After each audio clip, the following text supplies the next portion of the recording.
Moving on, let's actually go ahead and let's hop a little bit more in depth into like this entire Kawhi Leonard trade, and from the standpoint of, all right, Kawhi Leonard wants to be traded now. He's officially made it known that he wants to be traded. Let's talk about it. Hey, Wes, I got a feeling by Thursday, Kawhi Leonard's going to be a Celtic. I just got a feeling that Kawhi Leonard is going to be a Celtic. I think Jaylen Brown, I saw a chart this morning of how many picks they have. Insane. They've got like picks. 5 next year alone. Danny Ainge legit is a magician. No, he literally played 2K.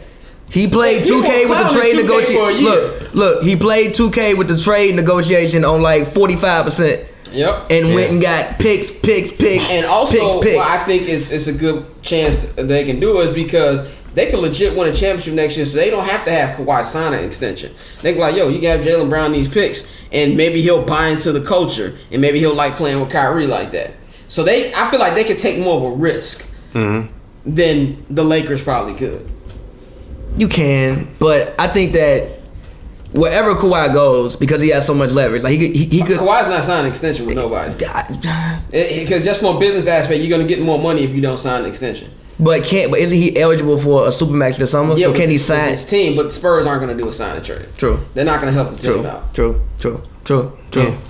I can't argue with that. Like even with Paul George. Paul George didn't sign last year. Yeah. And the Pacers had way more to lose than the Spurs. Can I argue with that? Because your point, Kawhi might actually be doing them a solid. Yeah, by getting some players back. Like you can even see, I can see a Jaylen Brown or a Terry Rozier as a pick. Go to Terry Rozier. You know how amazing that would be? Actually, wait. Let's get into that. Also, the reason why I think he did him a solid is because just look at what the Spurs did this year, and they weren't even prepared. And they weren't prepared. They weren't prepared. Add a Terry Rozier or Jaylen Brown to that team. You're still winning 55 games. Yeah. Literally, next year you're going to come out still in 55 games, and you still have a very good chance to compete with anybody in the conference. I vote for Becky Hammond to be Pop's successor, by the way. Fair. I'm fine with that. But I think that'd be dope. But that's why I say, if Powell believes in her, I believe in her. Because Powell has always been known as a very intelligent basketball player, and intelligent basketball players don't say I believe in this person if they don't. And honestly, legends out there. Like people talk about Powell, like he he was trash. Like, Powell's first ballot Hall of Fame. Yes, around the world though. Around the world. Yeah. Like Powell's got a resume outside of the U.S. too. Yeah.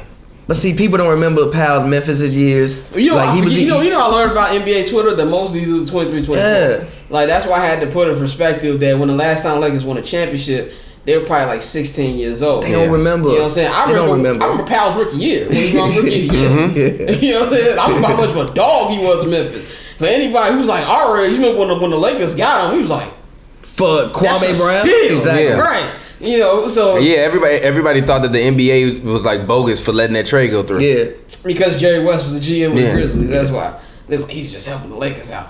You know, but I mean, I think he was, but I mean, he probably was, but you know, I mean, but look what he got back. But Derek Jeter did the same thing with giving them. Nah, but it was like in retrospect, it was actually a really good trade. He got Marcus Gasol back, and like for most GMs, I'll be like he didn't know, but Jerry West is so cold as a GM, I think he knew. He probably was like Marcus Gasol was gonna be the guy. He probably was like that's his brother, and he bigger. Yeah.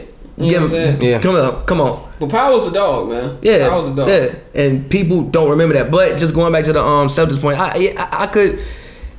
Boston, because of the accumulation of picks they have, just has so. And they got young talent. And they got young talent. Like with Hayward and Tatum, Brown is expensive. Even if you want to trade Hayward, they're not trading. They don't want that $120 million. Honestly, if I'm the Spurs, I take. Honestly, if I'm the Spurs, if they want to take, if I'm the Celtics, cool, you can have them. No. Look, if I'm the Spurs, you give me Jaylen Brown, Gordon Hayward, and a number 1 pick 2 years from now, you can have Kawhi. That's 2 players gone, and then it's got to be Jalen or no. I need both. No, give me both. I'm giving you Kawhi. Because then we don't need the contracts to match up anyway, and I'm giving you Kawhi. That means you're gonna have Kyrie Irving, Jason Tatum, and Kawhi. You gonna have to trade a contract because you getting $20 million coming in, so you can't just trade Brown and like you gotta trade a contract. Yeah, like you gotta trade one of them big contracts, and you not unless you getting rid of Kyrie. But just don't discount, don't count out. That would be bogus as hell of Danny Ainge. That would be bogus as hell of Danny. Trading Kyrie to the Spurs. No, Hayward. Hayward. That would be bogus. No, it wouldn't. That wouldn't be bogus. No, it wasn't. Danny Ainge don't care. He don't care. I respect it. I fully respect it. I fully respect it. It's business. I fully respect it. Because it's business. Look, no hard feelings, but No hard feelings. I fully respect it, but I'm just saying. Don't care. He don't care. I'm just saying that would be hilarious if it were to happen. I just respect Danny Ainge because it must be good. Must be nice to be a fan of a team that has a great GM. And I'm looking at you, John Paxson.